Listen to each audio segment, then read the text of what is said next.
আমি একটা সফটওয়্যার তৈরি করেছি। আমার তৈরি করা এই সফটওয়্যারের নাম দিয়েছি এআই রিডিং অ্যাসিস্ট্যান্ট। চালু করে দেখানো যাক। এই তো মোটামুটি মাউস পয়েন্টার স্ক্রিনের লেফট সাইডে নিয়ে গেলে সফটওয়্যারের ইউআই শো করবে। সরাসরি উদাহরণ দিয়ে দেখানো যাক। ধরা যাক এই পত্রিকাটা আমি পড়তেছি। তো আমার সফটওয়্যার এআই স্ক্যান বাটনে ক্লিক করলে কিছুক্ষণের মধ্যেই আমার এই স্ক্রিনে যতগুলো কঠিন কঠিন শব্দ আছে সবগুলো শব্দের কনটেক্সট অনুযায়ী সিম্যান্টিক মিনিং এখানে শো করবে। সিম্যান্টিক মিনিং মানে হইল লেখার ভাব অনুযায়ী শব্দের অর্থ প্রকাশ করা। যেমন লেখাটা যদি ফাইন্যান্স নিয়ে হয় তাহলে ব্যাংক শব্দের অর্থ শো করবে ফাইন্যান্সিয়াল ইনস্টিটিউশন। আবার লেখাটা যদি নদী নেওয়া হয় তাহলে ব্যাংক শব্দের অর্থ শো করবে নদীর পার। এরকম।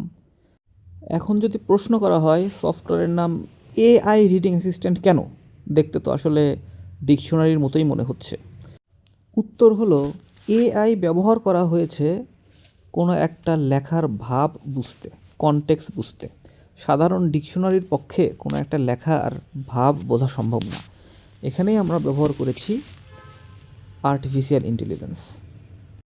কোনো ইংরেজির লেখা বা বই পড়তে গেলে একটা শব্দের অর্থ খুঁজতেই আমাদের অনেক সময় লাগে। সেই সমস্যা সমাধানেই এই সফটওয়্যারটা তৈরি করা।